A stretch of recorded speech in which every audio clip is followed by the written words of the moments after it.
अर्थी को कंधा देने वाले के साथ क्या होता है? भक्तों, अक्सर आपने देखा होगा कि जब किसी आदमी की मौत होती है तो उसके घर वाले, रिश्तेदार, मोहल्ले वाले सब लोग मिलकर उसकी अर्थी को 4 कंधों पर उठाते हैं। ये सब हम रोज देखते हैं, पर इसके पीछे क्या रहस्य है ये बहुत कम लोग जानते हैं। लोग समझते हैं कि बस रस्म है, परंपरा है, लेकिन असलियत इससे कहीं ज्यादा गहरी और चौंकाने वाली है। आज जो बात आप पढ़ने जा रहे हैं वो शायद आपने पहले कभी नहीं सुनी होगी। ये बात सुनकर आपके रोंगटे खड़े हो जाएंगे और आप सोचने पर मजबूर हो जाओगे कि क्या सच में ऐसा भी होता है। द्वारका नगरी की रात बिल्कुल शांत थी। समुद्र की लहरें धीरे धीरे किनारे से टकरा रही थी। ऊपर चांद की सफेद रोशनी पानी पर ऐसे चमक रही थी जैसे हजारों चांदी के दीपक एक साथ तैर रहे हो। उसी पवित्र माहौल में भगवान श्री कृष्ण कमल की तरह शांत, गंभीर और तेजस्वी बैठे थे। तभी आकाश में अचानक एक हल्की सी ध्वनि गूंजी, जैसे कोई विशाल पंख हवा को चीर रहे हों। कुछ ही क्षण में गरुड़ देव उतर कर आए और प्रभु के चरणों में सिर झुकाकर प्रणाम किया। कुछ देर तक दोनों के बीच अद्भुत मौन छाया रहा। फिर गरुड़ धीरे धीरे बोले, प्रभु, मेरे मन में एक सवाल कई समय से घूम रहा है।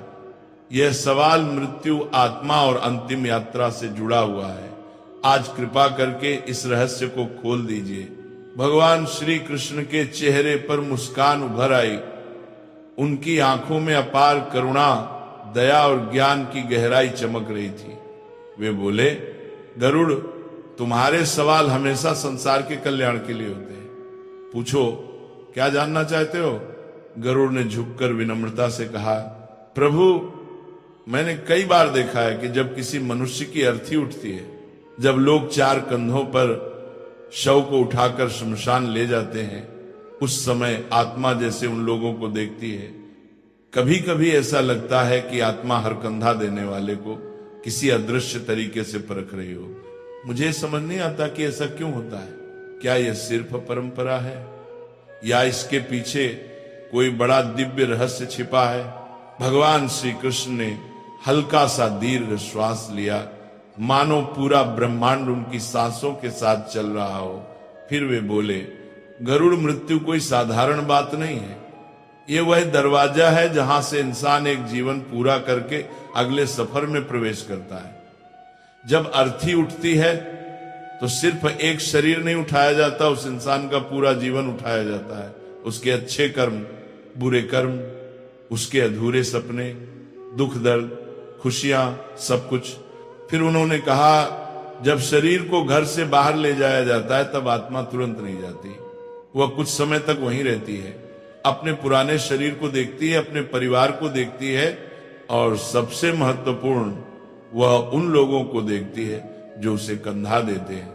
आत्मा समझती है कि कौन सच्चे मन से आया, कौन फर्ज निभाकर आया और कौन सिर्फ दिखावा करने आया। इसलिए आत्मा कंधा देने वालों को देखती भी है और परखती भी है। गरुड़ थोड़े आश्चर्य में बोले, तो क्या प्रभु, अर्थी को कंधा देना सिर्फ एक रस्म नहीं है? भगवान कृष्ण हल्के से मुस्कुराए और आगे बोलने ही वाले थे। भगवान श्री कृष्ण धीरे धीरे मुस्कुराए, फिर गरिमा भरी आवाज में बोले, नहीं गरुड़, कंधा देना सिर्फ लकड़ी और शरीर का बोझ उठाना नहीं है। ये एक तरह का ऊर्जा का आदान प्रदान है। ये एक अदृश्य रिश्ता है, मृत आत्मा और जीवित मनुष्यों के बीच, जो शब्दों से नहीं बल्कि भावनाओं से जुड़ता है। कृष्ण आगे बोले, जब कोई मनुष्य सच्चे दिल से, पवित्र मन से किसी की अर्थी को कंधा देता है, तब वो अपने मन का प्रकाश, अपनी करुणा, अपना सम्मान, अपनी श्रद्धा सीधे आत्मा तक पहुंचाता है। ये प्रकाश ही आगे उस आत्मा के लिए रास्ता बन जाता है। जिस तरह अंधेरी रात में दीपक राह दिखाता है, उसी तरह कंधा देने वाले लोगों का सच्चा भाव आत्मा को आगे की दिशा दिखाता है। गरुड़ आश्चर्य से बोले, प्रभु, क्या सच में इतना प्रभाव होता है?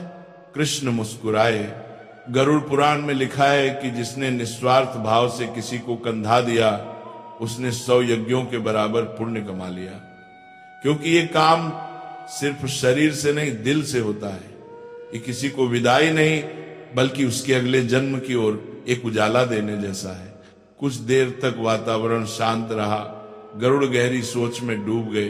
फिर उन्होंने धीरे से पूछा, प्रभु आपने कहा कि आत्मा कंधा देने वालों को देखती है, पर आत्मा वहीं क्यों रहती है? शरीर छूटने के बाद वह तुरंत आगे क्यों नहीं जाती? कृष्ण की आंखें करुणा से भर उठी। वे बोले, गरुड़, आत्मा अचानक हुए परिवर्तन को तुरंत नहीं समझ पाती। पूरा जीवन जिस शरीर में बिताया उसे छोड़ते ही वो भ्रम में चली जाती है। उसे समझ नहीं आता कि वो मृत्यु के द्वार पार कर चुकी है। उसे राह चाहिए, दिशा चाहिए, और वही दिशा अर्थी देती है। इसलिए 4 कंधे केवल शरीर नहीं उठाते, आत्मा के लिए 4 दीपक जलाते हैं। गरुड़ की आंखें फैल गई, उन्हें यह दिव्य ज्ञान चमत्कार जैसा लगा। वे बोले, प्रभु यदि किसी मृतक को 4 कंधे ही ना मिले तो फिर क्या होता है? इस बार श्री कृष्ण के चेहरे पर गंभीरता उतर आई। उन्होंने धीमी भारी आवाज में कहा, गरुड़, यह प्रश्न सरल है पर इसका उत्तर बहुत गहरा और दुखद है। सुनो, मैं तुम्हें एक ऐसी कथा सुनाता हूं जो केवल कहानी नहीं बल्कि सच्चाई है। यह घटना पृथ्वी के एक युग में सचमुच घटी थी। फिर कृष्ण ने कहना प्रारंभ किया, बहुत समय पहले पाटलिपुत्र नगरी में धनीराम नाम का एक आदमी रहता था। नाम तो धनीराम था पर दिल से बिल्कुल निर्धन। धन का इतना अहंकार था कि उसने धर्म को पैरों तले कुचल दिया था। वह ब्राह्मणों का अपमान करता, गरीबों को तिरस्कार से देखता, किसी की मदद नहीं करता, यहां तक कि अपने माता पिता का श्राद्ध तक नहीं किया। उसके जीवन में धर्म, दया, करुणा कुछ भी नहीं था। फिर कृष्ण के स्वर में मिठास घुल गई। लेकिन उसकी पत्नी रूपवती बिल्कुल विपरीत स्वभाव की थी। सुंदर नाम, सुंदर हृदय, वह दयालु, विनम्र और धर्मपरायण थी। मंदिर में सेवा करती, गरीबों को भोजन कराती, व्रत पूजा करती और अपने पति के अपवित्र धन से भी छुपकर दान पुण्य करती, क्योंकि उसे विश्वास था कि पुण्य ही पापों को गलाने की अग्नि है। फिर कृष्ण बोले, एक दिन नगर में बड़ी महामारी फैली, लोग मरने लगे, शहर में चीखें गूंजने लगी, लेकिन धनीराम ने किसी की मदद नहीं की। उसने अपने खजाने को बंद करके छिपा लिया और बीमारों को अपने दरवाजे से भगा दिया। लेकिन बीमारी को कौन रोके? अंत में वही बीमारी उस पर टूट पड़ी। धनीराम मृत्यु के समय डर और अंधेरे में डूबा हुआ था। उसने चारों ओर छाया देखी पर सहायता को कोई ना आया, क्योंकि मृत्यु के क्षण में मनुष्य के साथ सिर्फ उसके कर्म जाते हैं। गरुड़ ने गहरी सांस ली, प्रभु उसके मरने पर क्या हुआ? कृष्ण ने उत्तर दिया। तभी असली रहस्य शुरू हुआ। जब धनीराम मरा तो नगर के लोगों ने उसकी अर्थी को कंधा देने से मना कर दिया। लोगों ने कहा, यह वही आदमी है जिसने कभी किसी का अंतिम संस्कार नहीं कराया, कभी किसी को सम्मान नहीं दिया, कभी किसी भूखे की मदद नहीं की। आज इसकी आत्मा को कौन मार्ग देगा? रूपवती रोई, विनती की, हाथ जोड़े, पर शहर वालों का दिल नहीं पिघला। अंत में बहुत कोशिशों के बाद सिर्फ 3 कंधे मिले और यहीं से वह भयावह घटना शुरू हुई जो किसी ने पहले कभी नहीं देखी थी। चौथा कंधा देने वाला कोई नहीं मिला। अर्थी बीच रास्ते अटक गई। हवा जैसे अचानक भारी हो गई, पेड़ कांपने लगे और वातावरण में एक अजीब सी घुटन फैल गई। रूपवती हताश होकर खड़ी थी, उसकी आंखों से आंसू बह रहे थे और तभी उसने देखा उसके पति धनीराम की आत्मा अर्थी के पास ही बुरी तरह व्याकुल होकर चक्कर काट रही थी। आत्मा काले धुएं से घिरी थी, जैसे किसी अदृश्य बेड़ियों में जकड़ी हो। रूपवती का दिल दहल गया। उसे लगा जैसे आत्मा कुछ कह रही हो, जैसे वो मदद की पुकार लगा रही हो, लेकिन आवाज सिर्फ हवा में कंपन बनकर गुम हो रही थी।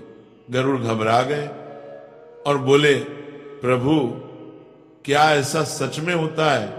क्या आत्मा शरीर छोड़ने के बाद भी अर्थी के पास रहती है? कृष्ण ने शांत स्वर में कहा, हाँ गरुड़, जब तक अर्थी पूरी विधि से आगे नहीं बढ़ती, आत्मा भी आगे नहीं बढ़ती। आत्मा भ्रम में होती है, उसे समझ ही नहीं आता कि वह देह से मुक्त हो चुकी है। वह दिशा का इंतजार करती है, जैसे बच्चा अंधेरे में किसी का हाथ ढूंढता है। फिर कृष्ण ने गंभीर स्वर में कहा, गरुड़ पुराण में स्पष्ट लिखा है, यदि मृतक को चौथा कंधा न मिले तो आत्मा न स्वर्ग पहुंचती है, न यमलोक और न ही पुनर्जन्म को प्राप्त होती है। वह अधर में अटक जाती है, यानी आत्मा आगे भी नहीं जा सकती और लौट भी नहीं पाती। यही वजह है कि ऐसी आत्मा समय के साथ प्रेत बन जाती है, बेचैन, असहाय और दिशा विहीन। ये सुनकर गरुड़ का हृदय कांप उठा। वे बोले, प्रभु फिर उस समय क्या हुआ? कृष्ण ने कहना शुरू किया, रूपवती पूरे नगर में दौड़ दौड़ कर विनती करने लगी। वह हर दरवाजे पर जाकर हाथ जोड़कर कहती, मेरा अपराधी पति है, परंतु उसकी आत्मा को मत सजा दो। लेकिन नगर के लोग सुनने को तैयार नहीं थे। सब कहते, धर्म त्यागने वाले को धर्म क्यों साथ दे। अंत में एक अनजान युवा साधु आगे आया। उसके चेहरे पर तेज था, आंखों में दया थी। वह बोला, मेरा धर्म दया है, मैं चौथा कंधा दूंगा, क्योंकि किसी आत्मा को भटकने देना सबसे बड़ा पाप है। साधु ने जैसे ही अर्थी को छुआ, हवा शांत हो गई, धुआं हटने लगा और अचानक सूर्य की किरणें अर्थी पर पड़ी। रूपवती ने कांपती आंखों से देखा, उसके पति की आत्मा धीरे धीरे ऊपर उठ रही थी, जैसे किसी भारी बोझ से मुक्त हो रही हो। गरुड़ ने पूछा, प्रभु क्या चौथा कंधा देने वाला व्यक्ति मृतक के पापों में फंस जाता है? कृष्ण बोले, गरुड़, यह भावना पर निर्भर करता है। जो व्यक्ति लोभ, डर, दिखावे, लोगों की नजर या स्वार्थ से कंधा देता है, वह मृतक के अधूरे कर्मों और पापों में बांध जाता है। पर जो व्यक्ति सच्चे मन, दया, श्रद्धा और करुणा से कंधा देता है, वह आत्मा की मुक्ति का साधन बनता है। वह न पाप लेता है, न कोई बंधन। फिर कृष्ण बोले, चौथा कंधा 4 पुरुषार्थों का प्रतीक है, धर्म, अर्थ, काम और मोक्ष। और जब चारों पूर्ण होते हैं तभी आत्मा आगे बढ़ती है। इसलिए चौथा कंधा साधारण नहीं, ईश्वर द्वारा दिया गया अंतिम अवसर है। जैसे दीपक अंधेरे में रास्ता दिखाता है, वैसे ही चौथा कंधा आत्मा को दिशा देता है। गरुड़ ने फिर पूछा, प्रभु क्या आत्मा संकेत देती है कि वह मुक्त नहीं हुई?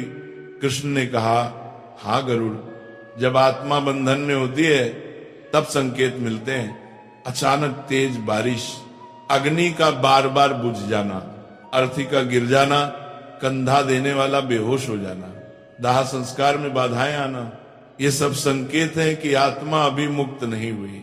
गरुड़ के मन में श्रद्धा और विस्मय एक साथ उमड़ पड़ा। वे बोले, प्रभु कंधा देना तो वास्तव में महान तपस्या हुई। कृष्ण मुस्कुराए, गरुड़, कंधा देना सिर्फ देह उठाना नहीं है, ये आत्मा को उसके कर्मों के जाल से निकालने में मदद करना है। ये उस अंतिम यात्रा में ईश्वर का कार्य पूरा करना है। इसीलिए कंधा श्रद्धा, शांति और पवित्र मन से देना चाहिए। अंत में कृष्ण बोले, गरुड़, मृत्यु अंत नहीं है, ये एक रहस्य की शुरुआत है। और जो किसी आत्मा को सम्मान देता है, उसकी अंतिम यात्रा आसान करता है। वह मनुष्य भी जीवन में अदृश्य रूप से बल, प्रकाश और दिव्य संरक्षण पाता है।